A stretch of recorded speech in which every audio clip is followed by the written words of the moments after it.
I'm rolling. Fratelloni's Hardware and Garden Stores brings you Garage Logic Podcast number 1446, December 16th, 2024. 58 degrees on this day in 1939. And you'll recall last week we had 3 days in a row with record highs in 1939. So they got a break in 1939. And 17 below on this day in 1983 and 1985. And 1983 is going to start about 3 or 4 days in a row of record lows. Hail the flashlight king. And now, from the mayor's office above the boathouse on the east shore of Spoon Lake, it's Garage Logic with Chris Reavers manning Technology Corner, Kenny Olson from the Krabby Coffee Shop, John Haidt in the newsroom, and of course, the Rookie. Here is your flashlight king, fireworks commissioner, and the keeper of common sense, your mayor, Joe Soucheray. We asked Stephen Diener to join us. Stephen is the host of it's the UAP, right, Stephen? Yep, you got it. UAP podcast out of Palm Beach, Florida. And what distinguishes Stephen's show is that these are credible guests he has. We're all wondering what's going on in the New Jersey corridor, that it's possibly spreading to other states, if not around the world. And so far, it's just been called drones.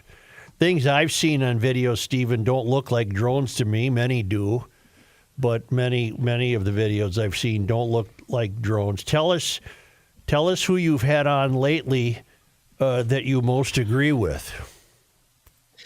Yeah, I mean, I'm thankful to be able to talk to some people who are more smart or smarter than I am. One of them being a man, I think I've talked to you about him last time. He goes by the name of Anthony Williams. It's a pseudonym because he is an intelligence officer, military intelligence. And he's kind enough to come on to the show, of course, under an assumed name. Right. And kind of, of course, not give anything classified, but kind of impart his knowledge on how we would be handling this specific situation with the so-called drones over New Jersey if it were adversarial. And he's given some great insight on that. How would we if it was adversarial? So, number one, they would be taken down. Now, I know the spy balloon is not the best example because that traversed the entire United States before we finally shot it down off the coast of South Carolina, but eventually it was shot down. And the point that he makes when it comes to, let's say this was China or Russia, right? Or some type of nation out of the BRICS alliance, something like that. If it was an adversarial nation or just a nation that's maybe likes to act like our friend but wants to find out more, they would need to be at least within 100 miles of the coast. Mm-hmm. They can't send over a drone that's going to fly, over 1,000 miles to the United States and still have some juice left to loiter 6 to 7 hours. Right. So if that's the case, then that would mean, okay, we're either looking at a Chinese or Russian submarine or an Iranian mothership like Jeff Van Drew, the congressman from New Jersey, was talking about, that was quickly refuted by the Pentagon. Yeah, that's been debunked. That's been debunked. Exactly. So if it was something like that that's offshore, then the Navy or the Coast Guard would take it out because that's over U.S. waters. So that kind of takes out the adversarial part of this, unless they have some type of secret location within the mainland United States. Then we'd have a big problem, but there is no indication of that. Well, many videos purport to show whatever these things are emanating from the ocean. Correct. You've seen those? Yeah, and that would make it transmedium aircraft, meaning kind of how we talk about some, UAPs, some UFOs that we see videos of. Most famously, the 2004 video that's been shown on the news a lot off of the USS Nimitz. They call it the Tic Tac video. Right, off where San the fighter Diego. pilots. Yeah. Exactly, right, exactly. And they show it, flying, then it goes into the water, and you hear the fighter pilot saying that. So it seems like possibly, maybe we're dealing with some type of transmedium craft here. If they're coming from the water or out of the water, the fact is they are coming from offshore, and they're able, by the way, to have enough power to last over land for 6 to 7 hours, and then they disappear and they come back the next night. It's an unprecedented situation in that manner. Stephen, we've got law enforcement in New York that went to a guy's house and killed his squirrel.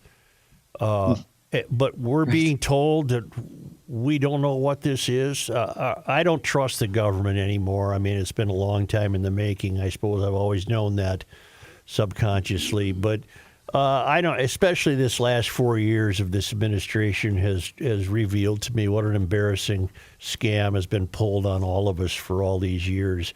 I just don't trust. Do you think our government knows what this is?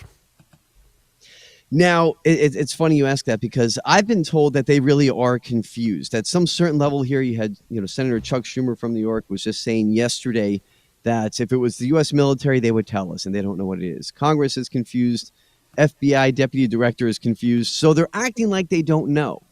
But then just literally within like 15 minutes of talking to you guys, President-elect Donald Trump comes out at a press conference at Mar-a-Lago and starts talking about how the government does know, and he doesn't understand why they're holding everybody in suspense. They should just tell us what's going on. Why don't we play that for you right now? Here's Trump. Can you comment on the drones that are flying around New Jersey courts?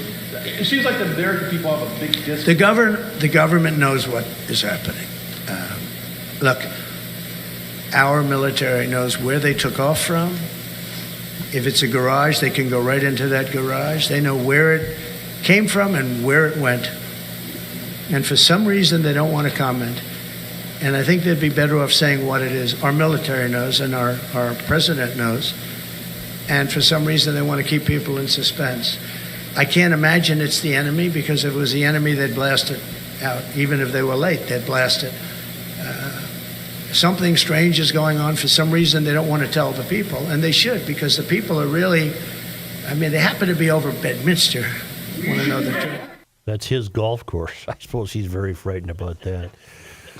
Stephen, I feel I'm being gaslit by this whole operation. I'm just many times what's passed for an official explanation is that people got a good deal on Black Friday. People bought a hell of a lot of drones and they're out flying them around. Well, I'm not buying that. Obviously, I don't buy that. I don't know what to buy. I had an informal survey of, say, 25 people this weekend, 25 family members and friends. No one was interested in this, which I found surprising, because I tend to get interested. I'm terribly interested in these things. Nobody cared. So then my question to them was, what would have to happen as a result of these continual sightings for you to believe that you should be concerned? They didn't even have an answer for that. So what are we waiting for? To take down an airplane with 170 people on it? Are you really worried about that? It's not that I'm worried. I'm fascinated to know what this is. Yeah. And we don't have anyone to turn to tell us what this is. Therefore, it's entirely rational and reasonable that the public is filling in the holes with conspiracy theories. That's exactly right. And one of those theories that had a really strong narrative over the weekend that I can come on here and pretty confidently debunk for you guys is that these drones are being sent out as a secret military operation, including the Space Force, to sniff out nuclear bombs. I followed that one over the weekend. Yes, I'm glad you're debunking that. Yes, that gained a lot of traction. Right, I was very happy to learn that is not the case. And this comes from the same source I was talking to you about, Anthony Williams, out of military intelligence, where he says the reason why that's not a thing, there's a couple of reasons to it, and I'll explain it real quick. He said, I've been involved with Homeland Security operations, right? I'm called to different major cities, and whenever there's an operation going on, we have cover stories. We have different things that we can show the police to say why we're here, and we have a cover story to go along with it. This does not have a cover story. The government is acting very, very confused. So that's one thing. He also said if there was some type of nuclear material, some type of radiated material that these drones were being used to sniff out, we wouldn't be using drones. We would most likely be using helicopters to do that instead of drones. And there would have to be, and I think the biggest thing for me that debunks this is there would have to be some type of local and state cooperation when it comes to an operation of that size, where you're looking for radioactive material or dirty bombs or nukes, God forbid. And there is nothing like that going on. So we see the confusion. We see that there's no answers. Mayors and governors asking. Kathy Hochul was talking over the weekend. We need to stop this because of LaGuardia had to be shut down. Right. So there is no cooperation. There's really nothing but confusion. So it seems like we're pretty confident, and there are some other investigators and reporters on this too, with other independent sources. We've all kind of come together to say that the dirty bomb nuke situation is not the case, thankfully. Have you heard of the Project Blue theory? Yeah, Project Bluebeam is something that comes up here and there, depending on the situation. I personally don't subscribe to this being a Project Bluebeam. If you're not familiar with it, Project Bluebeam is essentially a theory that's been around for a little while that says that the government would use holographic technology showing UFOs to the public that would be attacking the United States. And inside those holograms would be fighter jets and things like that. Basically a false flag operation is essentially what Project Bluebeam is, to make people think we're being invaded by aliens. And to place us in catastrophic fear, and then one world government takes over and see you later. I break glass and smoke lucky. But that's far-fetched, isn't it, Stephen? I think so. Just personally, and this is just completely my opinion here, I've never subscribed to that theory as far as Project Bluebeam. I think it's a little bit extreme. But even if that was something that's in the books, say in the future, this doesn't feel like that. Hopefully not. So we're back to square one. Then what the hell is it? It's not hobbyists. There's too many of them. I'm very comfortable in believing this isn't suddenly 10,000 hobbyists decided to get active in the last month. And then one of the excuses were given by what's his name, Mayorkas? The Homeland Mayorkas, who I don't trust him to tell me what time of day it is. But he said, well, we've the FAA has lightened the rules on being able to fly drones at night. And so he said, that's all this is. Well, he doesn't know any more than you and I know. I'm convinced he doesn't know. Yeah, he's totally clueless, and that's a terrible excuse. And the reason why that's a terrible excuse is to kind of go with, what the hell is going on, right? It's important to note that this isn't exclusive to New Jersey. Right. What I mean by that is we can go back to about 6 months to a year. We were having similar sightings over Langley, Virginia, Air Force Base there. We also know that the CIA headquarters is there as well.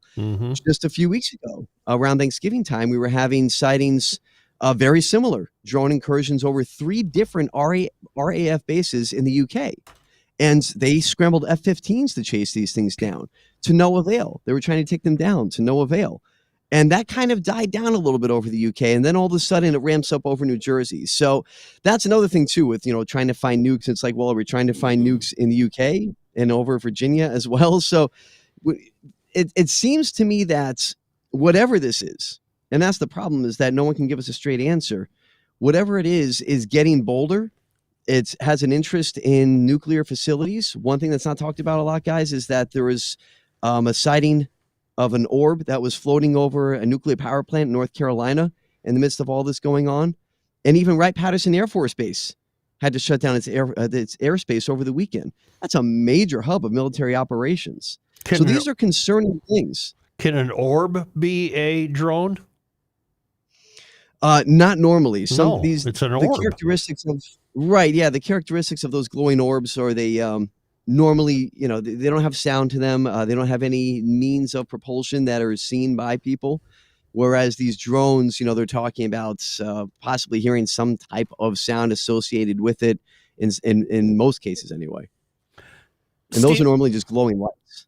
Stephen, so let's narrow it down here. We've established it's either a UAP from somewhere else, or it's the skunk works from, say, Lockheed Martin or Boeing or McDonnell Douglas, right? Can we narrow it down to two possibilities? Or I think that's really, yeah, absolutely. I think that's where we're at. Adversarial doesn't seem likely, and you heard that clip from Trump there as well. The government doesn't seem to know what's going on with it. And if they're saying Chuck Schumer comes out, a pretty powerful senator, as we know, to say that if it was the military, they would tell us, then they're in the dark as well. So if it is us guys, then most people in the government, maybe with the exception of Biden and some other, maybe deep state actors, if you want to call it that, they're the only ones who know what's happening. If that is the case, or like you said, Kenny, then it's something outside of this world. So they're not necessarily lying to us. They're telling us the truth that they don't know. But like Joe said, we can't trust them. I don't believe in the government anymore. Yeah. I think we're going to be safe because I do believe that both Schumer and Pelosi bought stock in these drones. So I think we're safe. You know what's curious, guys? Elon Musk, who tweets every 30 seconds, He's as bad as Royce has not weighed in on this. at all. Now, if you would, not that I'm aware of, somebody can double check I'm me. on it. But I mean, this is right up his alley, and so far there hasn't been any word from him. Yeah, as far as I know, and you guys can fact check me on this, because it's funny you say that, Joe. That's something that I've noticed too. It's like, where is Elon on this? Yeah. The only thing I've seen him say on this were two different memes that he put out. One was a joke that showed the Ayatollah riding on a UFO. Right. And the other one was kind of like a joke meme that showed charts of different airplanes that all said drone, drone, drone, I drone, saw drone. that so one. kind of making fun of the situation. Well, but he hasn't said anything serious about it. Someone pointed this out back on September 29th of 2024. Elon tweeted, "Drone swarm battles are coming that will boggle the mind." That's a good point. Well, then where Interesting. is he now? Let's go. Where my mind is boggled. This guy That's figured right. out how to back up a parallel park a rocket that was in space. Stephen, I'm looking at 11 manufacturers of drones, and you probably know these companies. Have any of them done work for the military? DJI, AeroVironment, Skydio, Drone America, Drone Deploy. As far as I know, DJI has some different contracts with the military, and I might be wrong on that, but I'm pretty sure. The thing about these drones, so to speak, is that they're a lot bigger than what we're normally used to seeing. Yeah. They're talking about these things as like small size SUVs, which also means they would need a lot of power to operate, which kind of goes towards a theory of what are they using for their power. Now, I've had someone contact me from Europe saying that they're involved with European intelligence. So take that for what it's worth. I was able to do some vetting on them, and they're pretty interesting. And they mentioned that one of the reasons why they didn't take these things down over the UK was for the prosaic reason of that, well, there's a lot of homes around these bases, so they don't want debris falling on homes. But also there was some theories that there was some radioactive signatures involved with these drones over the UK, meaning they were being powered by some type of radioactive material, a nuclide battery, if you will. So that could be another reason when people say, why aren't we shooting these things down? Well, they've tried to take them down and they failed, but that could also be another reason that maybe there's some type of nuclide battery involved with these things that are allowing them something that size to stay up in the air for 6 to 7 hours. Joe, 11 hours ago, Elon did tweet that Grok can even explain drones over New Jersey. So he's making jokes out of it. It seems which is like that's a really good Grok? cover. That's, I guess, what I'm saying too. AI. Oh, I was going to ask Stephen about that.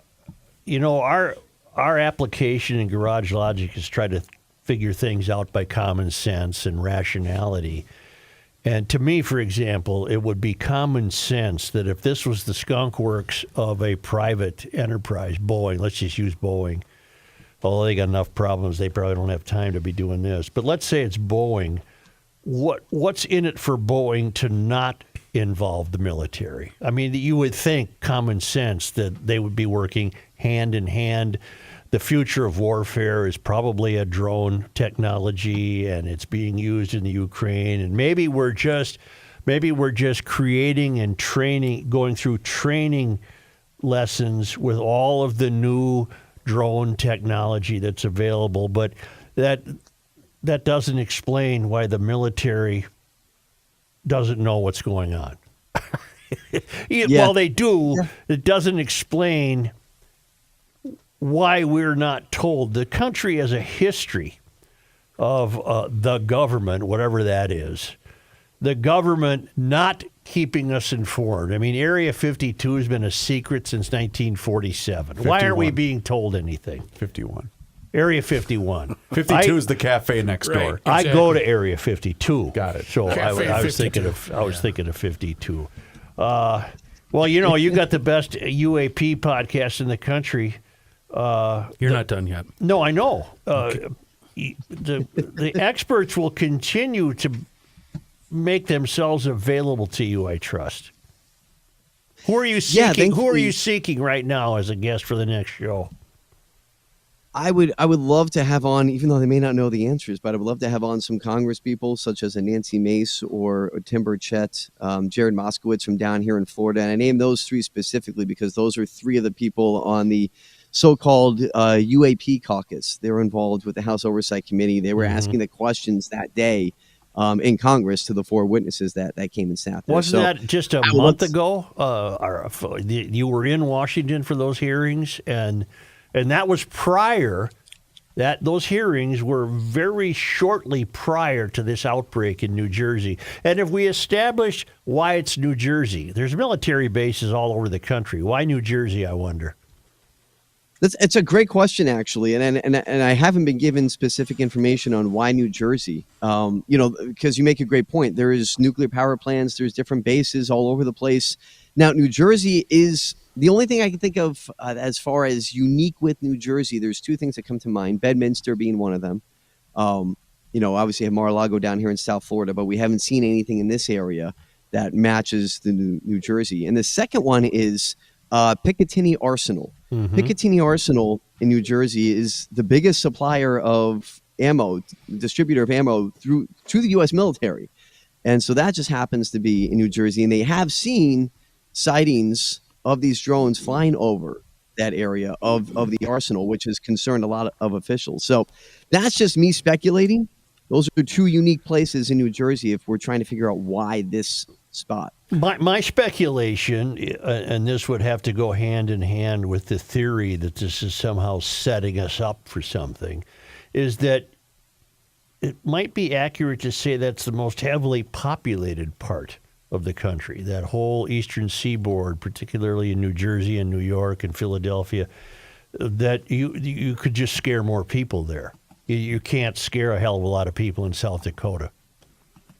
Right. It's a fair point. I mean, it's a huge metropolitan area with, big segment of the population, because you do have New York, you do have Connecticut, you've had governors and senators speaking in the tri-state area, if you will, about sightings taking place in those states as well. And it's important to note, I think as well, guys, is that we're starting to see this happen on the West Coast. Just in the past couple of days, we're seeing more videos coming out of San Diego, Los Angeles, San Francisco, those areas of California, and maybe even bigger. We had the pilot sighting over Oregon on air traffic control. I listened to their cockpit conversation. Did you? Yeah, it was fascinating. Yeah, they had objects approach their plane. They didn't know what they were, and they disappeared just as quickly. Those aren't drones. They can't. Those be. aren't drones. Those are those are the classic UAP, the UFOs that we talk about, the glowing orbs. Right. That those go back to World War II when they would call them Foo Fighters. And I mean, so that Is that where the those Foo sightings were Fighters taking got their place- name? I guess so. Fun fact of the day. Yeah. Or as the great actor says, the Foo Fighters. Yeah. Thank That's you. it. Stephen, have you asked Grouch or Elizondo about those two guys from TV? I haven't gotten in touch with them. I would now. Grush is a guy that has gone dark. I mean, Oh, I yes. kind of feel bad for him. Oh. Just through the grapevine with people who do speak to Grush, I've been told that he's basically just kind of trying to figure out his life at this point, because this conversation has really put a damper on his own personal I life. bet. Yeah, I bet. Getting work and things like that. But Elizondo did tweet out just over the weekend, kind of mimicking, interestingly enough, I think about this as we're saying it, what Trump came out and said today. Elizondo came out and said, we need the truth on this. And he was speaking directly to Trump, saying that we need your leadership and we need to tell the American people what's happening. Interesting. So that actually kind of matches what Trump was saying today. So from what you know about these, what style of drone could they be? Would they be like the traditional ones we think of that were used in Iran and Iraq that need a short runway? Or are these the ones like the ones that I can launch out of the back of my pickup bed? They would be a completely different issue of drone than we've seen before. Oh, okay. And that's and that's coming from the sources I was telling you guys about earlier. This is something that, again, because of the size of it, because of the way that how long they can fly, how long they can loiter out there. That's not something that we currently see, and it's not what they call a quadcopter, where it's got the 4 propellers on each side, each corner. Traditional. It's not drone. one of those. Yeah. Right, exactly. So this is something completely different. The news gathering institutions, the conventional ones, have lost a great deal of credibility. I'm wondering if they could regain some credibility. Well, let me start over. Why has there not been an hour-long news special about this? This is a big enough event that you'd think Fox or CNN or someone would say, hey, tune in tonight. We're going to have a special. I have your answer, and I gave it to you on Friday, and now GLers are giving it to you on the chat on our YouTube channel. What is the answer? They're developing. Hi, Matthew. They're developing this for future use in military action, the same way they did with the F-117 and everything else. So the news gathering institutions have been approached and told not to do it. No, they've just been hoodwinked. Like I keep telling you over and over, get them asking the wrong questions. Yeah. And it's an interesting theory, and that's one I brought up before, Kenny. So I'm glad you say it. And the I've been pushed back on that one when I bring it up. When I ask why is this just not United States testing secret tech? Right? You got to test it somehow. Yeah. So maybe they're testing it over civilian population. What I've been told, so take it for what it's worth. What I've been told is that we don't test it. If we're going to test secret tech, it's not going to be over a huge metropolitan area. To your point, Joe. Yeah. Where if it's secret tech, they're not going to want it filmed and put all over social media would you? And have news reporting on it. Right. And here That's they what I've are been at told. the corridor of the greatest visibility. Right. We've had orbs So whoever's sighted in doing Northfield, Minnesota, which is 40 miles south of the Twin Cities. Some pretty reliable orb encounters have been reported. But it's too coincidental that many people would be. Let me ask you flying something. those.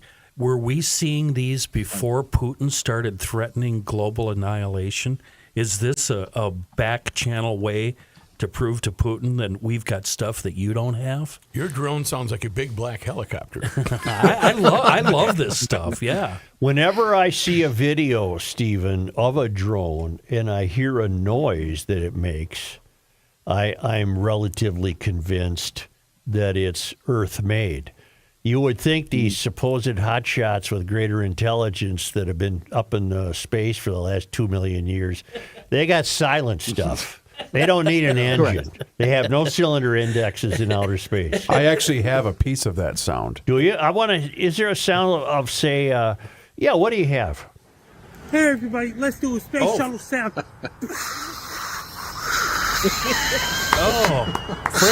Frankie's back at Frankie's it. got That's a space shuttle Yeah, sound? he's broadening. And in fact, Frankie made this sound and this video on YouTube 21 hours ago, knowing that we were going to bring this up with Stephen Once again, today. it sounds like that space shuttle's got a little. When it's twitching gears got or a something. hiccup, doesn't got it? a little- You know, I think for Stephen, you should play some of the most accurate sounds that a helicopter makes in the event these helicopters are. You may have heard these flying over You your might house, have heard Stephen. this, Stephen.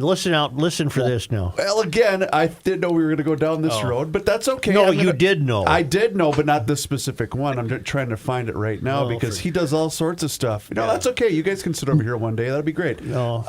We have all sorts of stuff, Stephen. Our buddy Frankie McDonald, I don't know if you're familiar with him. Joe, it's going to take me a minute. Never mind that. This crashed on me. But Frankie is the official sound effects person for the Stephen, Garage Logic podcast. when's the next show posted?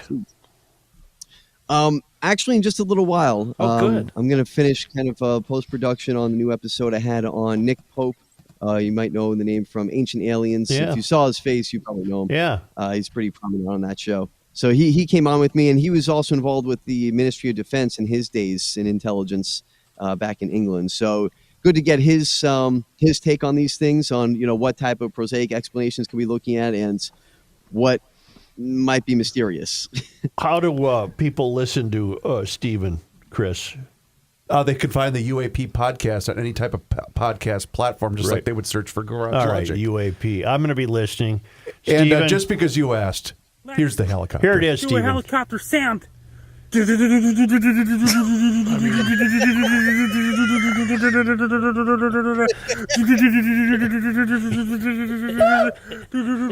nails it, doesn't he? got it. Boy, that's To the point where Stephen Kenny did a traffic report over that helicopter sound.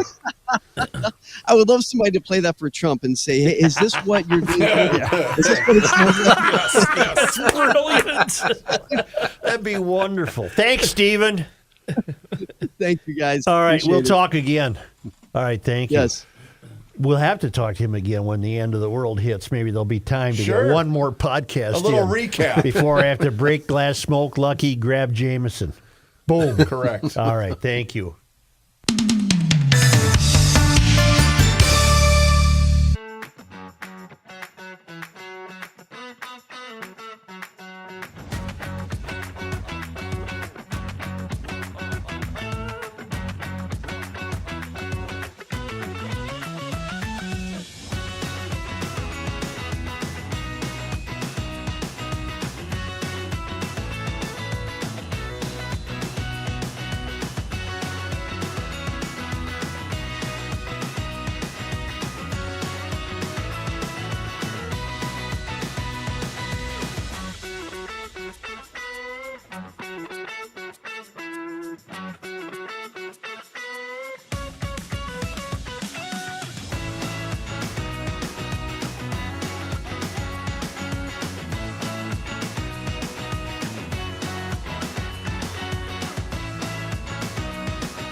the end of the world as we know it, and he feels fine.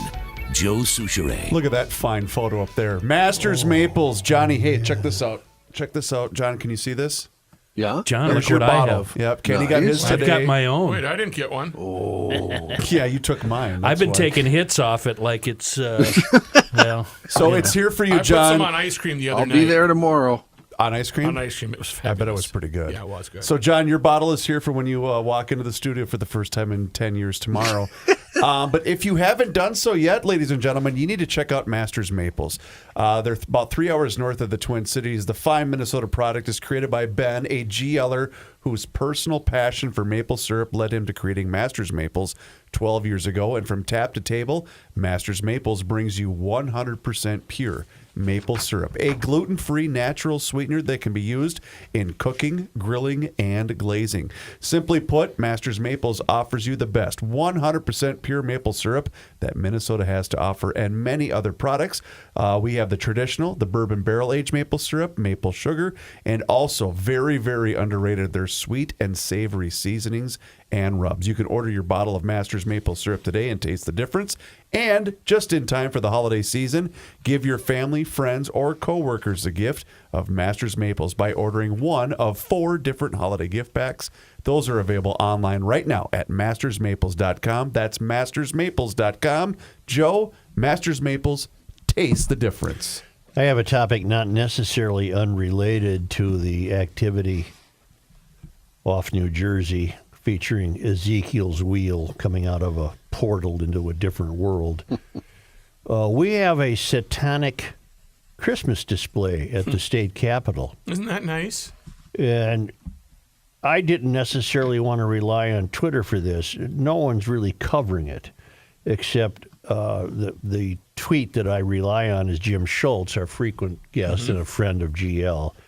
Ran for attorney general and is doing the Lord's work trying to rescue this state. And he noticed that, and because, and this was before I found Jim's, I heard about it, and I called a member of the staff this morning. I'm not going to say who it was, but I called a member of the staff and I said, "What are you doing?" And he said, "Well, you know, in the Bourne movies where the asset is waiting for the phone call, he's just lying on the bed, the phone's on the nightstand there. It's true in the Bourne movies, the asset's always found." And he said, "Well, I'm the asset. I'm not doing anything. I'm just laying here." And I said, "Well, I got something for you to do."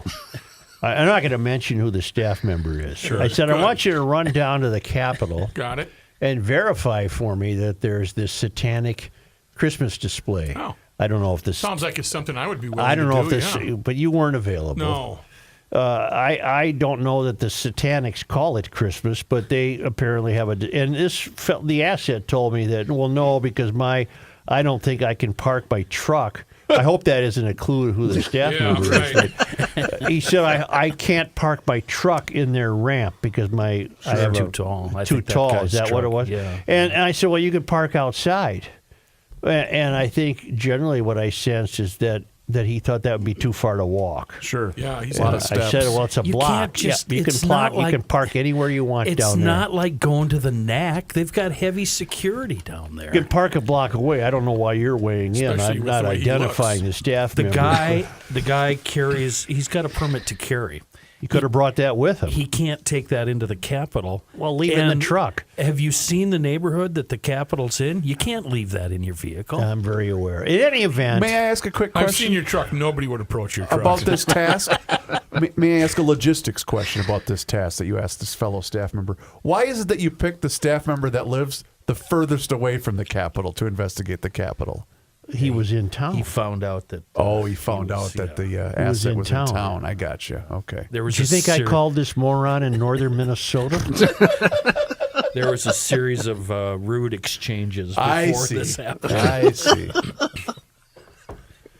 So that I don't know what to Anyway. say. I bet Gwen is happy. She strikes me as someone who might put on little pointed elf shoes and dance around the satanic Christmas tree. I have no idea. now. I have no idea. That staff Right, member you're was just speculating. the staff member was I'd say idly interested in whatever you were worried about. So he Googled it and discovered that this just happened in Iowa. I think it happened in Massachusetts too. John, do you have that story? And I think the Iowa people went crazy. Well, and the got other it out of states there. are handling it the way it should be handled. They're saying bleep you, and they're tearing it down. But isn't it interesting that there's nothing in our local Minnesota media about this at all, except our guys at Alpha? You're right, though, Joe. You nailed it. It was Gwen Walls and her idea. You're kidding. Oh, Dad got it on there. Joy to the world. All right. All right. That's Hey, honey. Settle down. She's decorating the Satan tree? Yeah. Joy to the world. That was good. Mrs. Walls decorating a regular Christmas tree. Oh, you have to ruin our fun. Darn it. Well, I don't know what to think. I suppose they have as much right as anyone to put up a Christmas tree. Why do they bother? What do they care? Yeah, they just want people to know that they're Satanists. The last time that staff member was told to go down to downtown St. Paul, I believe, was the Republican convention, and that staff member got gassed. And I don't mean in the fun way. Yeah, you have a habit of this is a trend. Yeah. Well, no, actually, that staff member did get gassed a few years after that. But Oh, yeah. Like we all did. Yeah. Did you see where Walls, he continues to be interviewed as though he has some stature. And I forget what site it was. It was but Fox News. Was it Fox? He thought he'd win because his lack of wealth was in such contrast to Trump's wealth. He basically, and I mean, the guy is an idiot, I think. He really is. He really is an idiot. Yeah. He said, what was the quote? I can't believe we lost to a billionaire. Yeah. Because, and the more Timmy opens his mouth, the more you realize what we're stuck with here. This is a wayward communist Chinese agent who trying to pretend he's the flannel shirt guy fixing up his Jeep or whatever the hell he pretends he's doing. This Would he is put the same air filter back in? This is terrible. This guy's terrible. He's terrible. He's just terrible. He's just terrible. He didn't know that autism fraud was being investigated. He was shocked. He was shocked that that's being Not only investigated. that, but he said he couldn't do anything about it. You know, what can he do? What does the government do right? Takes your money. Just take Walls out of it. Any government. One of the biggest wake-ups I had over the weekend with this, and I'm disappointed that I didn't get as much coverage as I wanted. I wanted more coverage on this. To me, this is a big, big story. And it gets its 5 minutes in the middle of a cable show, or you have to be clicking furiously to find any info on this. And I hate to be a Twitter guy for hours on end, but because you got to sort out the AI. There was a video of a guy driving in New Jersey on a snowy road. I don't even know if it's snowing there, and there's a crashed drone on the highway. Yeah. Okay. Well, the guy didn't stop. Right. No curiosity whatsoever. The guy just said. So is that AI? I mean, so much of this could be just created. Yeah. Nonsense. Right. Where was I going with this? No idea. Oh, The fact that the government is unbelievable. Where I was going with this is I came to the sad realization that I find the government terribly useless in our lives. One of their key definitions is to keep the public safe. Well, this would fall under that category, wouldn't you think? Hey, people don't worry. Here's what it is. It's the Boeing lab working in conjunction with the U.S. Army because we're trying to create better drones for inevitable future warfare, particularly Ukraine, Russia. And as soon as we get them tested, we'll be done. We'll be shipped over there, and Pooty Poot will get his just desserts. All right. No, we don't get anything from these people. I don't think Biden has a clue. Seriously, I don't think Biden has a clue. I don't think I'd tell him. He probably hasn't been told. Right. And Obama, if Obama's running the show, I don't trust Obama. He had his chance in American culture, and he blew it completely. Yeah, trust me. What if I'm at the helm? I don't trust you either. Thank you. I don't trust any of them. Yes, sir. As a matter of fact, it's the opposite. When they say, I don't know, or don't worry, then I'm worried. Now it's time to worry. Yeah. Right? Yeah. And it's opposite day. You're worried. Right. And unfortunately, it's been so cloudy here the past few days. I've wanted to go outside and pretend I'm in the hunt. For a drone? Oh, yeah. I got to get my binoculars, and I'm going to be on duty. I want to go on duty. I'm in. But nothing. We can't see a thing. We've had such foul weather the last 3 or 4 days. And on top of that, then to wrap it up and to come back to zero, we have the satanic, I guess it's not called Christmas. I guess it's a satanic holiday. What would Satan celebrate? Satan doesn't have any holidays. What would they celebrate? All right. What do Satanists? A cauldron of boiling witches brew? What do you celebrate? I think that's different, isn't it? Yeah, the witches and warlocks, that's different than Witches are Satans. damn near cardinals compared to Satanists. Oh, I watched the Conclave last night. I did too. That was good. I don't Weird know what ending. I don't like the ending. I don't know what to make but of I it. like the movie. There's a movie called The Conclave. It's Ralph Fiennes and Stanley Tucci, John Lithgow, and it's the process of selecting a new pope. Oh. And it had to cost him $25,000 to make the movie. It all takes place inside one room in the Sistine Chapel. It all takes place in one building. It's like a 10-minute movie, right? Well, it was an hour and a It half. didn't go too long. Really? I didn't care for the ending, though. Well, they picked a pope, I'm Well, leave guessing. it to Hollywood. No. Right. Should I tell the ending? Was or there do sex people in want- there? better Car not. chase? No, nothing. No guns, What car kind of cars chases. did they drive? Yeah. Jason Bourne? Nothing. Nothing. No assets. Oh, no. Well, if I told the ending, it would ruin it. Isabella Rossellini played a nun. No, I don't know. That is I don't- unbelievable. Yeah. I don't know of her history. Is she a babe? She was pretty good looking. Yeah. Because she's elderly now. She is. She was gorgeous. She was good looking. But Don't she give it away. played a very good role. She did. I liked her role. And, as a fish eater, I thought it was interesting to figure out how they send out the white smoke and the my black wife, smoke. How I want to know how accurate this is. I bet it was more accurate than we think. There's backstabbing going on, and one cardinal's planting seeds with another to get more votes. And Yeah. What you guys watch and what I watch are two different things because thinking the same I thing. watched a podcast last week where a guy was claiming that the Catholics and the Pope has they have the bones of Jesus Christ himself buried under the Vatican. Well, they do. Oh, you guys believe that? Oh, yeah, they got that. Oh. You can get that. Jesus. Jesus. They that's got old that. news. They About got that. 20 feet under. Yeah. That They was got that. that was new to me. No, that's not what we call your catacombs. Okay. Right next to the electrical in the service room. Yeah, it's off the side right. there. Yeah. Got to have the secret handshake to You get sound in there. like Cliff Clavin. Don't we have the crown of thorns? Where did I just read about the crown of thorns? The crown of thorns? That's what I said. I still can't get over the shroud, Got the shroud. but they say it couldn't have been him. Oh, But no. he performs miracles. He's doing... And they're not card tricks. No, it's not hey, look at this. You're not pulling a quarter out from behind your ear. This same podcast I watched claimed the Templars pulled the I guess it would be the gold or the prize or whatever it was out of Oak Island 80 years before they started looking for it.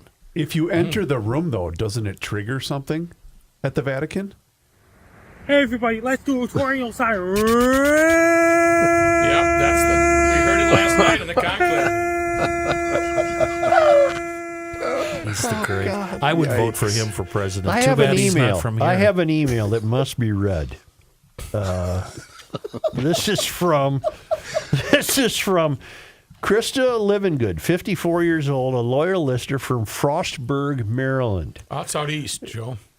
Thank you. Well, you got West Palm in California, so I figured. Joe, number one, garage bungee cords are a necessary garage item. Just saying. Well, I think we're ahead of you there.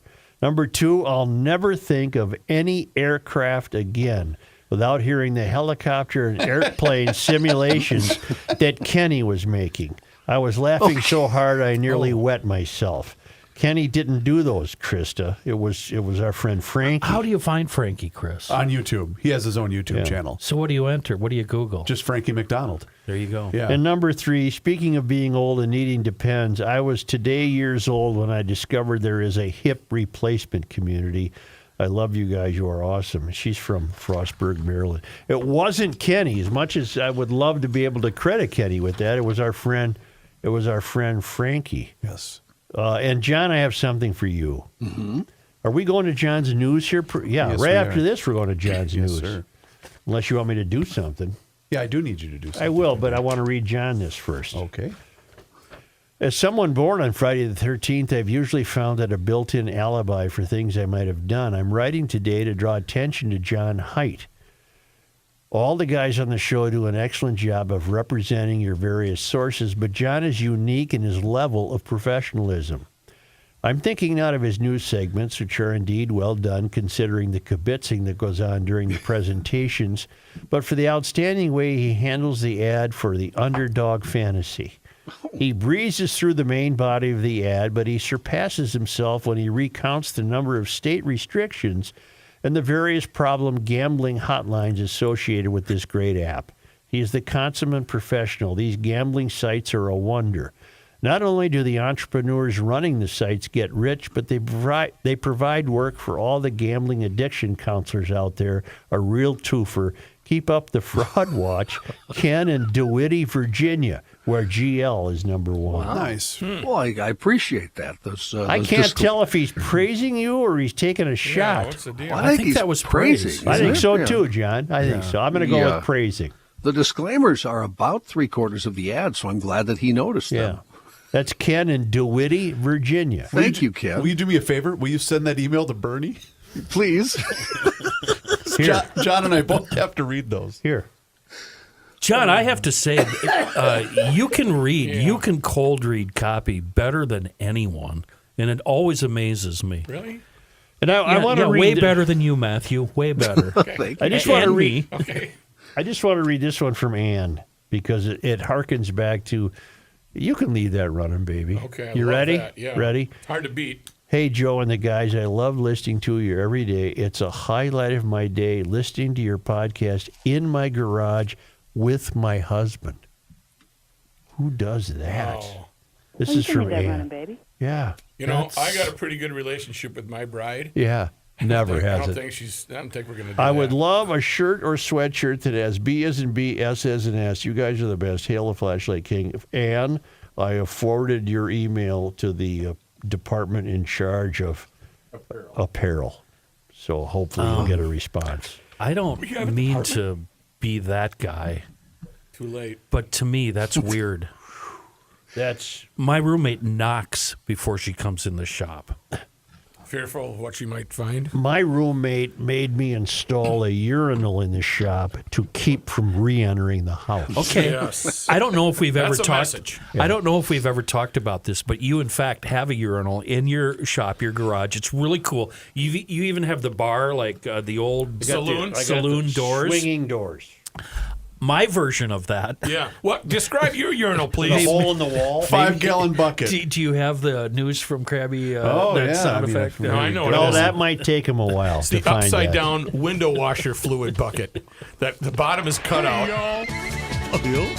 Here's Kenny with news from the Krabby Coffee Shop. Is a 2.5 gallon old plastic gas can and a funnel, and it gets emptied when I can smell it 60 feet down at the other end of the shop. And to empty it, you just open the overhead door and throw it out. Oh, And my if you put a match God. to it, it does indeed light on So fire. there's a little difference between you and I. I'm never getting near the place. That's pretty high class for low class. See, if you use precision garage door, you wouldn't have. You'd just press a button, boom, the door would go up. I wouldn't have to open You wouldn't it, have to have a problem. Precision garage doors serving the metro and western Wisconsin has become GL's go-to garage door guy. Plus, if you need a new door, they send out a garage door designer. The consultation is free. They have garage door models for every budget.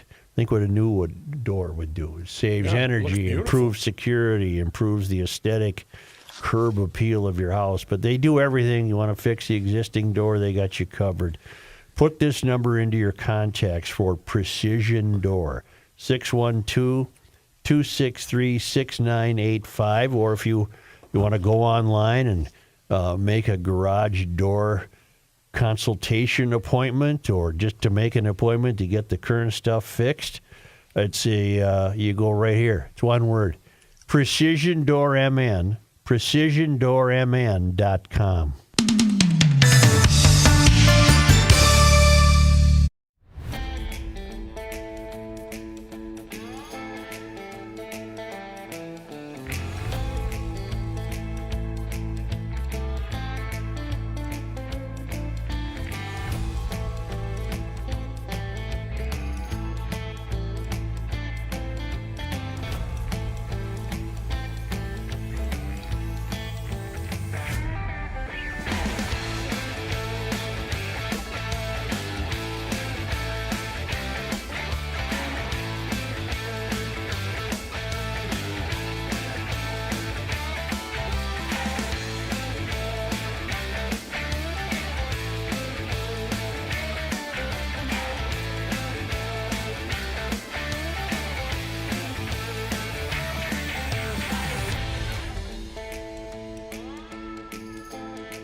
the end of the world as we know it, and he feels fine. Joe Souchere. Just a tidbit of information. I was texted by my wife, who faithfully listens. Notre Dame rests in, or the Crown of Thorn rests in Notre Dame in Paris. That's yes. They took they had a big reception for it. It came back to the church. That's where I saw it. Have you heard the conspiracy theory about that's the one that burned, right? Yes. Yeah. The conspiracy theory about that is they needed an excuse to do some excavating because they believe something important is buried under there, so they set the fire on purpose. Not a bit of truth to that. No, I don't think so, but it's fun to talk about, and we've got nothing but time here, Joe. No, we don't. We're going to John. All right, before we go to John, I want to talk. I want to thank you, GLers. You guys are so awesome. You're welcome. Your emails. You know what? It wouldn't hurt you to send me an email, Matthew, about Seafoam Deep Creep. But the great ideas you keep giving us, we had a bunch last week, and they inspired a bunch more, like Josh. He uses Seafoam Deep Creep. How do you spread your salt on your driveway, Such? Josh uses a grass seeder, the ones you push. Cool. That's what I do. And to keep the wheels turning, because they're mostly plastic, but to keep that spreader thing moving properly, he douses it with Deep Creep. It's wonderful. Smart. And then Jason gave me a really good idea. When he needs to cook a carburetor, clean it up, instead of using what's called, what is it that I use? It's an ultrasonic cleaner. It gets expensive. You buy Simply Green and water and blah, blah, blah. Jason uses an old crock pot, throws in a bunch of Deep Creep, and then cooks his funky carb from an Oliver Super 88 for 24 hours. That thing comes out brand new. That's a brilliant idea, Jason. And you know I'm gonna do that. Meanwhile, how much heat can the Deep Creep take? I don't know, but I mean, you know about crock pots, Matthew. Yeah, you throw But a wouldn't roast. the Deep Creep blow up? I'm not being facetious. No, I don't think so. It just gets warm. No, I'll it just be gets damned. warm. It's low. It's low, slow and low. How does it taste? Like chicken. You throw a roast in there. You got some gravy. You're good. Hell, you'd eat a carburetor. I would. GLers, if you've heard us talking about Deep Creep, it's time to go find some. You're going to find them anywhere you normally buy shop chemicals, your local NAC, the auto parts store, big box, etc. If you're not seeing it at the NAC, do what a lot of GLers have done. Give them the business. Have them stock it in there so there's always Deep Creep nearby. A wonderful product from Seafoam, Deep Creep. Here's John Haidt. Thank you, Joe. This news is brought to you by North American Banking Company. We do have some tragic breaking news today. Let's start with that. Not a lot of details. A press conference was held in Madison, Wisconsin about 20 minutes ago. What we do know, at least 5 people were killed, including a suspected shooter at a private Christian school in Madison. Madison Police Chief Sean Barnes said that officers responded to reports of a shooting at the Abundant Life Christian School at around 9:57 local time there. At that press conference 20 minutes ago, authorities did confirm that 5 people were killed. They plan to hold another press conference either at 2:30 or 3:30 this afternoon, in which they say they will give more details. 5 dead. What grades, John? The school holds K through 12. So... In other news, a Scott County judge heard arguments this morning in a lawsuit filed over that close race for a seat in the Minnesota House of Representatives.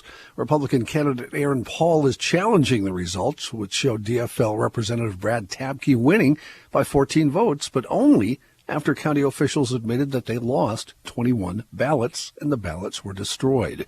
The judge could choose to send voters back to the polls to choose an official winner, which is something Republicans are pushing for. The lawsuit was filed at the end of November and says, at the very least, the actual victor is in absolute doubt, and at worst, the candidate who received fewer votes has been announced as the winner. It's a pivotal race that could determine the balance of power in the Minnesota House. It's currently tied at 67 Democrats and 67 Republicans, that is, with the Democrat in that race being declared the winner already. Man, I hope they revote and this Republican wins. Oh, would that be great? You have to, don't you? I mean, what else can you do? I have to revote, Judge. Come on, Judge. You have to. David Hahn is out as the chair of the Republican Party in Minnesota. Wayzata City Councilor Alex Plachach is the new chair. Hahn has been in the chair for the past 3 years, was ousted in a vote over the weekend He did issue a statement saying, "It's been an honor to serve the Republican Party these last 3 years. We've made great progress, retiring our long-standing debt and putting ourselves in a great position to win in 2026. He said the Republican Party's continuing dedication to preserve the principles of our founding is essential to the future of our country. At the end, he said, "I wish the best for the new administration in building on the foundation that we have laid." Minnesota DFL Chairman Ken Martin answered by saying Hahn was deposed with the help of far-right activists in the Republican Party. He said it proves, quote, "if Minnesota Republicans regain power, they will be beholden to the same far-right fringe that now dominates the national Republican Party," end quote. Well, if Ken Martin's bitching about the guy, I'm all for the guy. St. Paul Public Schools tonight will begin conducting interviews to find its next superintendent. Oh, I can save him a lot of trouble, John. Just put the 3 names in a hat and draw one, because it's not going to make a bit of difference. Each of the 3 candidates selected earlier this month will spend a day visiting schools and meeting with the community prior to their public interview. The interviews will be done over the next few days, with each candidate getting a day to make their case. Dr. Rhoda Maripuri Reed, the superintendent of Hopkins Public Schools, will be interviewed today. Dr. Brenda Caselius, the CEO of Fresh Energy and former Minnesota State Education Commissioner, will be interviewed tomorrow. And Dr. Stacy Stanley, the superintendent of Edina Public Schools, will be interviewed on Wednesday. Seriously, they're all the same person. Just draw a name out of a hat and get it over with. Right.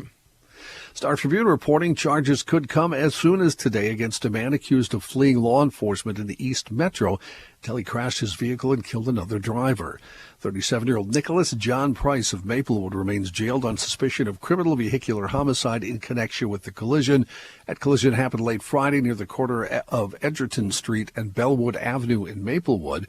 The other driver, whose identity is yet to be released, died after suffering a cardiac arrest. According to the sheriff's office, police in Roseville tried to pull Price over near Rice Street and East County Road C as a suspect in a domestic assault involving his former girlfriend.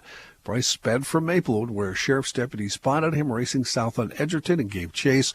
The suspect was far ahead of the deputy when he crashed into another vehicle about 10:30. Court records in Minnesota show that Price's criminal history includes 4 convictions for driving either after his license was revoked or suspended, and once each for drunken driving and driving without insurance. He's also been convicted 4 times of receiving stolen property, 3 times for theft, once each for illegal weapon possession, burglary, check forgery, disorderly conduct, and obstructing police. I wonder why his girlfriend left him. Kenny just handed me the piece from the Pioneer Press. This guy has been arrested or charged 38 times in 14 years. We don't care if people commit crimes. Wait a minute. We just don't care. You missed the last sentence. Apparently, he was just getting his life back together. Yeah, really? putting his life They back. all say that. That's what huh? I was thinking. Yeah. And all those charges, too, that were in this story that I read, they're all serious charges. It's not like it's jaywalking. This is the second guy in a car that's been killed by a criminal in the last 10 days. First, you had the one over off Arcade Street. The guy was sleeping in his car in the middle of the night, and he gets crashed into, and now this guy. And this guy's been arrested and charged 38 times in 14 years. You can just do anything you want. Do anything you want. You're not going to be in jail. It's a good system. Yeah, it's a hell of a system. Can you imagine getting arrested and charged with anything just once? No, I can't. No. I can't even imagine that. No. Why don't we take a quick break here before some national and international news and hear from a rookie. Thanks, Johnny. WelterHeating.com. It just warms your heart to hear that name because they are going to warm your house. Yes, your heating unit giving you problems? Don't wait until January or until it's too late. 'Tis the season. When that thing's making noise, get it worked on, Kenny. Get that thing worked on. 'Tis the season for air conditioning units, too. No, it's not. I'm just playing. Welter family has been around 4 generations. What is it in August? Is that a season for anything? 'Tis the season for pre-autumnal. State fair season. All right. Yes, 'tis the season. Do you know why he does that, don't you? Just to drive people crazy. Because I told him years ago, never, ever do that in a spot And again. the mistake you made was you told him it irritated you. It's don't hit this button. And okay, why? So it's all my fault, Joe. Yes, it is your fault. 'Tis the season to forgive. Okay. All right, Welter Heating, 100 over 100 years, 4 generations. They're not messing around. They let me do whatever I want to in their ads, and I appreciate that. But when it comes to the heating units, cooling units, and air purification system, they have certified techs that are very serious about getting your unit fixed properly. 612-825-6867 or go online to welterheating.com. Warm up your shelter with the fine folks from Ray and Welter.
Larry Enticer, yeah. Nice mullet. Whoa. The Earth is not your mother. The Joe Souchere Show. Listen up here, GLers. If you've been on the fence, if you've been putting it off, well, now is the time to get on the schedule because Hofferman Water is offering discounts of up to 15% or more this holiday season. 'Tis the season for a brand new water treatment system, courtesy of my friends at Hofferman Water and Connecticut. I'm going to tell you right now, I've been a customer for a number of years, and I'm so happy with the decision to make the switch because Hofferman Water and Connecticut have made an amazing difference in the quality of my water, and I know that they will do the same for you. But the first step is you got to get on that schedule and have them come out for that free water analysis, and you can do that one of two ways. You can do that by dialing 612-895-2440, or you can visit their website, which is hoffermanwater.com. Either way, you can book that appointment. But if you go to the website, you can also see every single water treatment system that they have to offer at hoffermanwater.com. And it doesn't matter whether you're in the market for a brand new water softener, an iron, rust, and odor filtration system, or a brand new drinking water system. A new system from Connecticut can do so many things that other water softeners just simply cannot do. So find out today by visiting hoffermanwater.com and get in touch with them. Hofferman Water has been proudly serving the state of Minnesota for over 50 years. Please do me a favor and mention that you heard about them right here on the Garage Logic podcast, John. Thanks, Chris. In national and international stuff, former Syrian President Bashar Assad today made his first official statement since he was toppled by a rebel offensive and fled the country for Russia, in declaring that he left Syria after a request from Moscow to do so. He said, "My departure from Syria was neither planned nor did it occur in the final hours of the battles," he said in a statement attributed to him. He said, "As terrorist forces," in his words, "infiltrated Damascus, I moved to Latakia in coordination with our Russian allies to oversee combat operations. At no point during these events did I consider stepping down or seeking refuge, nor was such a proposal made by any individual or party. The only course of action was to continue fighting against the terrorist onslaught." Did you see where that, I wish I knew her name, you could find it if you look it up, a CNN reporter? I was just going to ask that same question. Yeah. That is weird. Her name is Clarissa. Clarissa, I have it right Clarissa here. Ward? Clarissa Ward. You know what else she did during the Gaza-Israeli strike months ago? She pretended to be under fire. Correct. And then they slowly emerge out onto this normal street where people are just walking around. Clarissa Ward. So if you're not familiar, why are these frauds still on the air? I have no idea, but they faked finding a prisoner. And it turns out he was one of Bush. Who's the guy that just left? Assad. He was one of his guys. Right. They lead him out theatrically as though they've rescued some poor guy that's been in there 5 years. It was one of Assad's hitmen. Well, and somebody had pointed out, might be a tip-off that the guy his hands were clean. Like, had he been in prison for 3 months with no daylight, he would have been a bit more disheveled. I don't know why. Walking out looking at his phone. Right, exactly. Eating a cheeseburger. But she's a beauty. Right. She's fake being in wars. Yep. This is CNN? Yes. Huh. Why do they still exist? Exactly. I don't know. They could do where they're good is they have cameras. And they have camera people. Where they're good is a good tornado, a flood, an earthquake, a volcano, or a drone experience. They're not doing the drones. Mm-hmm. And when you see the video of where this guy is being held captive, the entire prison is cleaned out. There's nothing in it except for this one guy under a blanket. Oh, okay, yeah, there he is. We found him. Well, it's Assad Bashir? No, it's Assad. His last name is Assad. What's his first name? Bashir. You know what his occupation was or could be? Yeah, they do. He's an eye doctor. An eye doctor, exactly. He's an ophthalmologist. Maybe Pat could say that for us. I don't know what he is. Eye doctor. Oh, don't tell me we. Oh, here we go. We spelled it incorrectly. Assad Bashir. A number of amateur ophthalmologists in the Twin Cities. I was trying to make. That's what this evil bastard is. He's an ophthalmologist. Yeah. In news from over the weekend, catching up, Representative Nancy Pelosi had hip replacement surgery on Saturday after falling while on an official trip to Luxembourg. Part of the community. She's part of the hip replacement community. Pelosi traveled to Luxembourg as part of a congressional delegation attending a ceremony to commemorate the 80th anniversary of the Battle of the Bulge. On Friday, she tripped and fell while going down marble stairs at the Grand Ducal Palace. Her spokesman's statement indicated her surgery ultimately took place at a U.S. military base in Germany. Do you think she was tripped because she's 84, or was she into the sherry? Probably. We don't know. The latter. Yeah. Don't you have to be worried at that age? I think Breaking a hip at 84? I think you're grabbing onto that railing all the way down. Yeah. In fact, at 84, she might have want to gone down on her butt. Right. You know, just like little kids do, you just slide your butt to the next step. Or use both hands, go down sideways. Yeah, she could tack her way down. Just go back and forth. When does Paul get the okay with the new hip? You know, I mean, Paul. Pelosi. Oddly enough, Mr. Pelosi. You know, Get the okay. Gross. Yeah. When is he green lighted? Oh, what is I bet that was a nervous now question. I get it. Well, God yeah. almighty. He's probably the doctor was going down the Jeez. list of do's and don'ts, and he's like, "Come on, get to it. What? How long? How About, long am I out for?" The doctor says, I know what you're thinking. Don't go anywhere near that. I've seen it. It's a crime scene down there. About 10 years 42 ago. plates in there. But about 10 years ago, my wife had a hip replacement, but I'm not going to answer just on grounds. It's been years, hasn't it, Josh? Just throw it in the sink. Senator Mitch McConnell, a Republican leader and a survivor of polio, issued a pointed statement over the weekend in support of the polio vaccine after the New York Times reported that the lawyer for Robert F. Kennedy Jr. has petitioned federal regulators to withdraw the polio vaccine from the market. We're not withdrawing polio. Without naming Kennedy, McConnell suggested that the petition could jeopardize his confirmation to be health secretary in the incoming Trump administration. Efforts to undermine public confidence in proven cures are not just uninformed, they're dangerous, said McConnell, who is stepping down as his party's Senate leader next month, but could remain a pivotal vote in Kennedy's confirmation. Kennedy has said he does not want to take away anyone's vaccines. His lawyer, Aaron Siri, filed the petition in 2022 on behalf of the Informed Consent Action Network, a nonprofit that's run by Kennedy's former communications director. Siri is advising Kennedy as he vets candidates for the Department of Health and Human Services. At least Trump said you're going to have a hell of a hard time convincing me to get rid of polio. He would be of the generation, like I am, that was saved from polio because of his vaccine. Yeah. Republican Senator Lindsey Graham said yesterday that Pete Hegseth, President-elect Trump's pick for Secretary of Defense, has promised to release the woman who accused him of sexual assault from a confidentiality agreement. Graham told NBC's Meet the Press that Hegseth told him he would release her from that agreement. He said, "I'd want to know if anybody nominated for a high-level job in Washington legitimately assaulted somebody." Hegseth reached a settlement with the accuser that included a confidentiality clause. His lawyer told CNN last month that Hegseth settled because it was during the Me Too movement. He didn't want to lose his job at Fox News if the accusation became public. Graham, South Carolina Republican, said the accuser would need to make her claims publicly for them to be considered.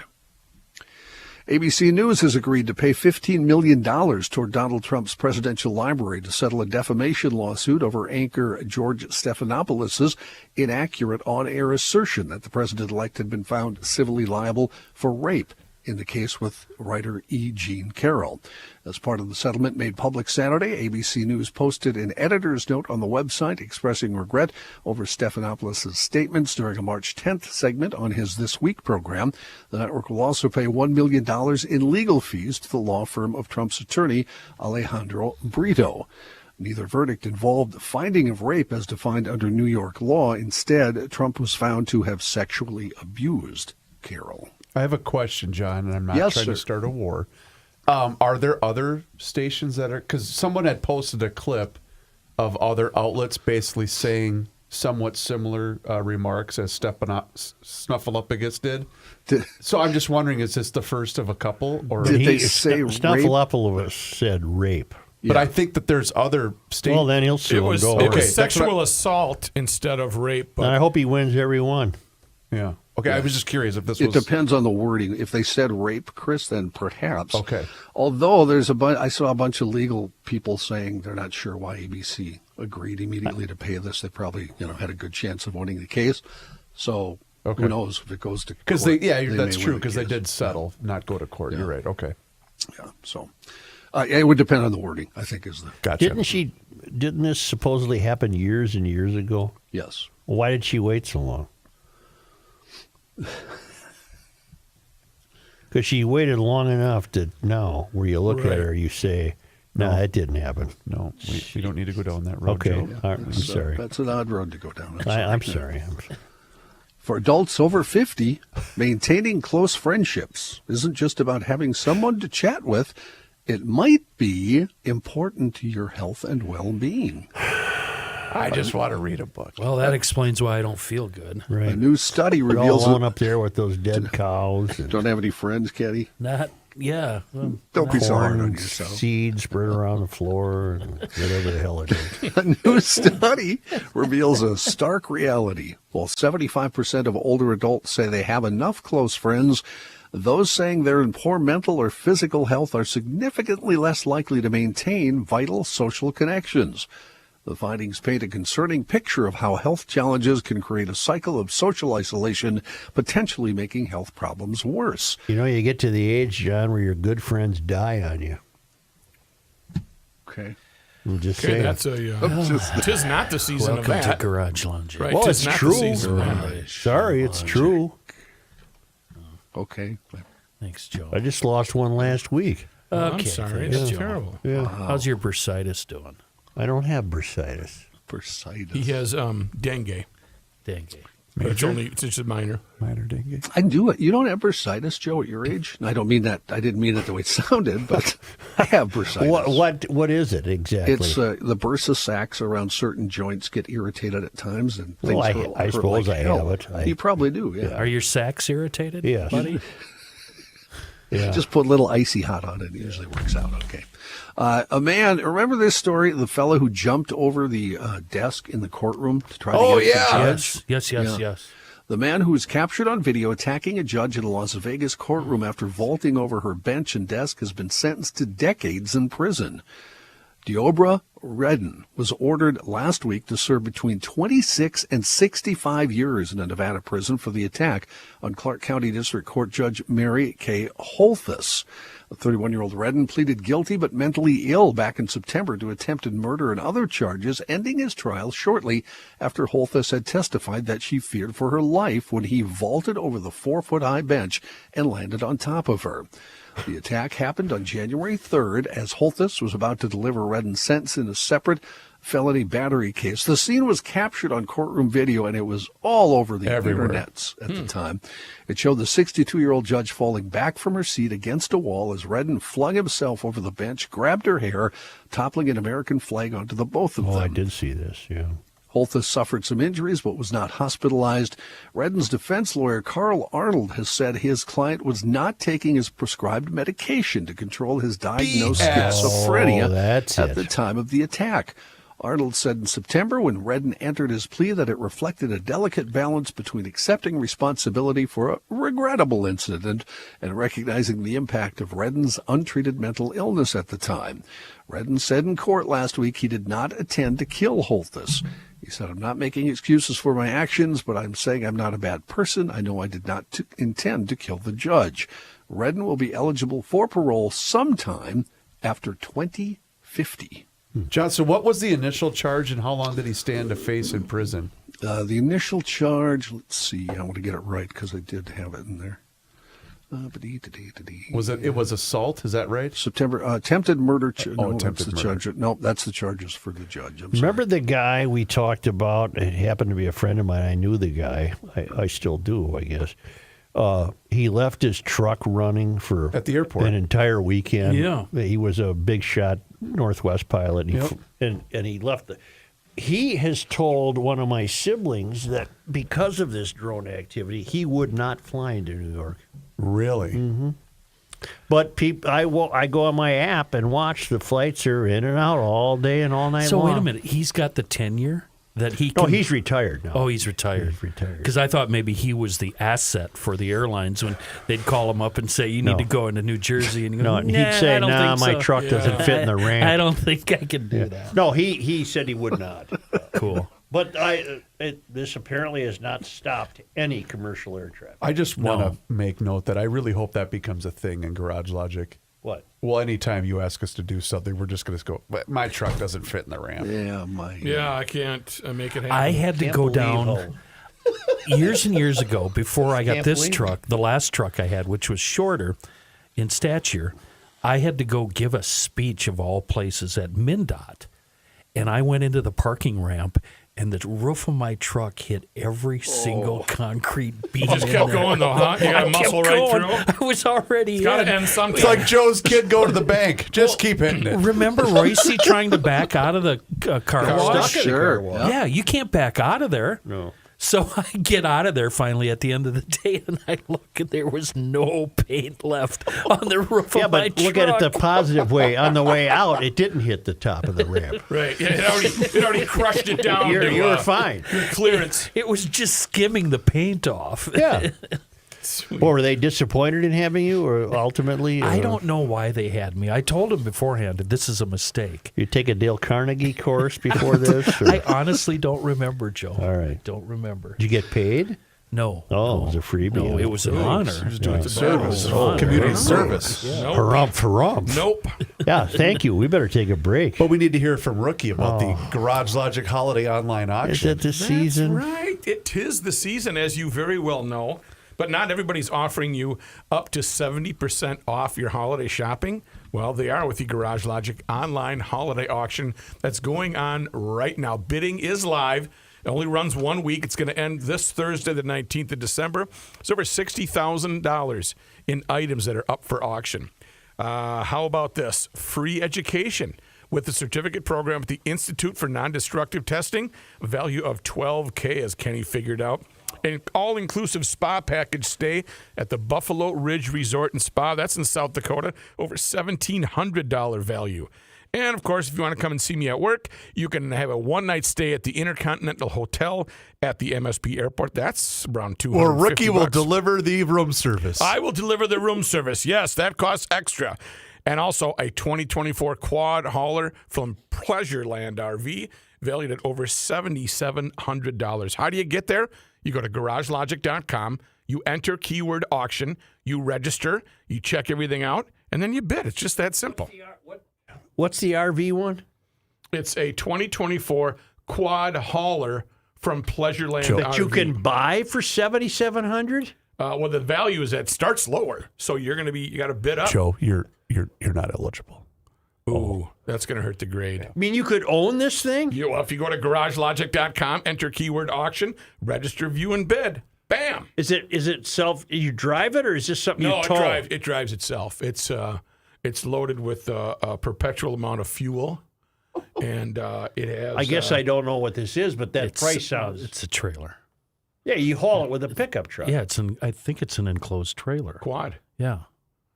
Quad, like I know like it. he Like I knows know what what a it quad is. It's a four-wheeler. Yeah. ATV. Yeah. Quad hauler. Is that going to do her? Yeah, let's go to garagelogic.com. Thank you.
let's have a little respect here. Yeah, decorum. Here's a man who spends hours in hardware stores, sifting through the nuts and bolts of life. May I have a fanfare of some Souchere. sort, please? I know it might take you an hour, Chris, because you didn't tell me beforehand. Again, it would help if you just. Well, I'll play one. Here we go. Good news. The traveling Lymans are back on the road. Oh, nice. Yeah. Nice. Now, they didn't go far, but they're just starting a road trip. They're in Tulsa. And so they've left Cleveland. They're in Tulsa. And God love them, the traveling Lymans are back at it. And it was on this day. Today is December 16th. Well, Chris, it was on this day in 1814 that Horace W.S. Cleveland was born in Lancaster, Mass. A visionary landscape architect, he designed parks and boulevards in the Twin Cities, including Como Park, St. Anthony Park, Minnehaha Park, Summit Avenue, and the drives along the Mississippi. And I bet that's where Cleveland Avenue is named for. Probably. Matt. Do you think that's Cleveland? That's right, Matt. The land of Cleve. On this day. December 16th. Well, just imagine. It was on this day in 1884 that machinist William H. Fruin of Minneapolis was issued the first U.S. patent for an automatic liquid dispensing machine which discharged a uniform amount of liquid from a reservoir when a coin was placed in a slot. An enthusiastic fisherman, Fruin had settled earlier in the year at the western edge of the city and began excavating near his home for the construction of a fish pond in which to keep his catch fresh for eating. The discovery of a pure spring in a glen led Fruin to sell jugs and then coolers of fresh water and found the Glenwood Springs, now Glenwood Inglewood Water Company. Isn't that something? Yeah, that is something. He was charging people for water. That's brilliant. Let's see, you're dang right. HoffermanWater.com. Is the building still there? I haven't been by there in 100 years. Glenwood Inglewood Yes. Water Company. I don't know. It is. Seriously, there's a brewery right next to it. Okay. Udapil's Brewery is right next to it. Cool. And finally, on this day, On December 16th. back in 1889, just think the old towns were getting ready for Christmas and hanging holly. And Oh, by gosh, by golly. on this day in 1889, the Minneapolis Public Library opened with Herbert Putnam as a librarian. You could not have come up with a better name for a librarian than Herbert Putnam. You ever been to Putnam County? No, there isn't one in this state. Pennington, Pine, Pipestone, Polk, and Pope Very are good. your P counters. Do you think if you had the ability back then to flash forward to 2024 and show them what the library is today? I think Herbert Putnam would be revolving in his tomb. I'm not finished with this. Under an agreement with the Minneapolis Athenaeum, whatever that is, Athenaeum. Athenium? Athenaeum. Yeah, Athenaeum. Athenaeum. The Public Library Board provided a building and staff to lend the Athenaeum's books, thereby making them available to the citizens of Minneapolis. So was the Athenaeum the precursor to the library? Sounds like it must have been. Huh. May I interject one other thing? I wish you would, Mr. FYI. Mr. Putnam, I looked him up. He was the 8th and longest ever serving librarian of Congress. Really? Oh, interesting. 1899 to 1939. He was Wow. librarian of Nice Congress. run. You'd think this lousy Minnesota Day in History would have that. Well, You don't would blame think so. them. I remember that machinist, William Froyen, with the pop machine from last year, the water machine. I remember that was on this day last year. Probably on December 16th. It was the same day. Yeah. They're in Tulsa? The traveling Lymans are on a road trip, and they're in Tulsa, Can Oklahoma. I ask a question on behalf of both John and myself? Sure. Would you say then that they are living on Tulsa time? Yes, I would. Okay. They're living on Tulsa time. Set my watch back to it. Yeah. Very good, John. And I'm glad they're back on the road, and I wish them Godspeed. I'm sure we'll start hearing from them from the various locations that started this bit in the first place. Mm-hmm. Who would do this day in history except if they were sent to you from Zambia? So when they left Zambia, when they whatever left it the is. city of Cleveland, do you think they got a little misty? You know, a little sentimental? No, I would bet they were damn happy to get out of there. Fun times in Cleveland today. Cleveland. Come on down to Cleveland town, everyone. Come and look at both of our buildings. Buy some food that's prepared near the street. Rivers you on should fire. come on down to West 6th Street. It's the perfect place if you're a douchebag. Here's the place where there used to be industry. This train is carrying jobs out of Cleveland. Cleveland leads the nation in drifters. Here's a statue of Moses Cleveland. He's the guy who invented Cleveland. Yeah!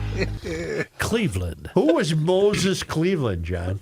I have no idea. Well, look it up. You're Look the him quick up. guy to look stuff up. I think he founded the city. If I asked Rookie, it'd take a invented it. half Yeah, hour. I think he invented Cleveland. I know, but who was he? Why don't you ask the 1754 asset? to Moses 1806. Yes, He's got tired. it. Brooks got it. An American lawyer. He's a lawyer. Where was he Politician. born? Soldier and surveyor. British America. Oh, they're all surveyors. That's how We do you got a live, nice Christmas card today from Krista.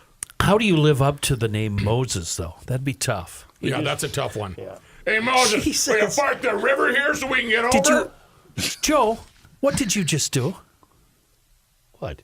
You said I got a nice Christmas card here. I threw away the envelope. Here's oh, the card. okay. Okay. All right. Toss! No, and I threw away the card. It didn't even open. No. No, it's right Is there any there. money in there? It's from Trish. I said, Krista, I don't know where I Is there got a fiver Krista. in there It's for, Trish. Hold on. May the Yes, spirit of Christmas bring you peace and happiness now and throughout the new year. And she sent some photographs and very nice. We Thank can't you. close the show yet.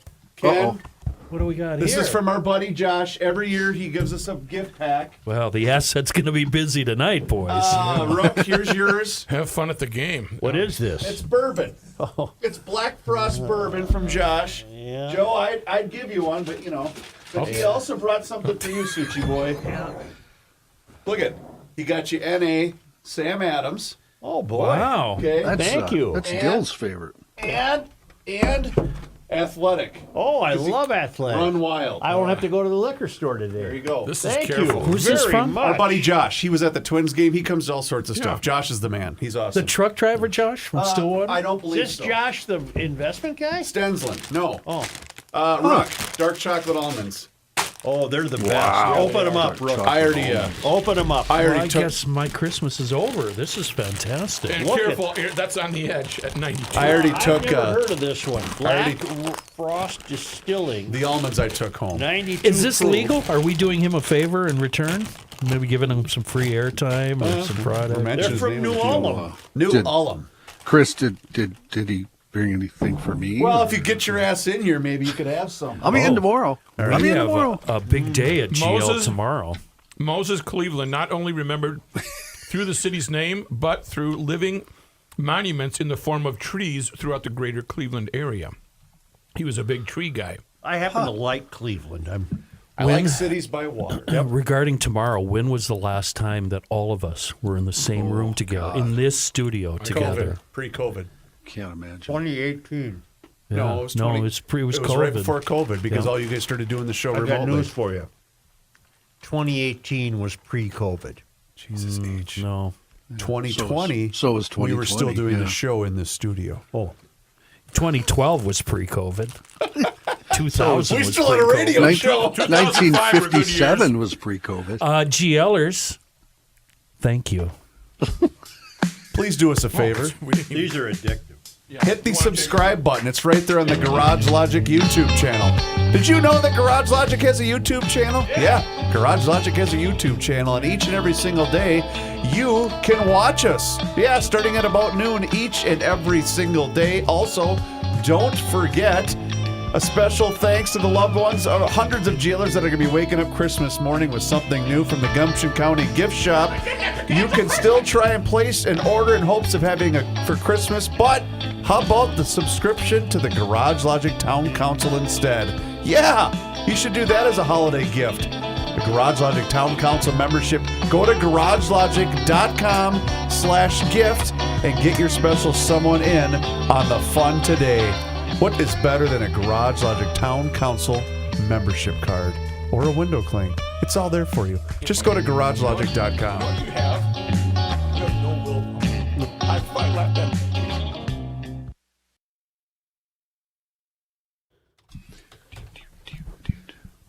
Get it out of here. No, take them home.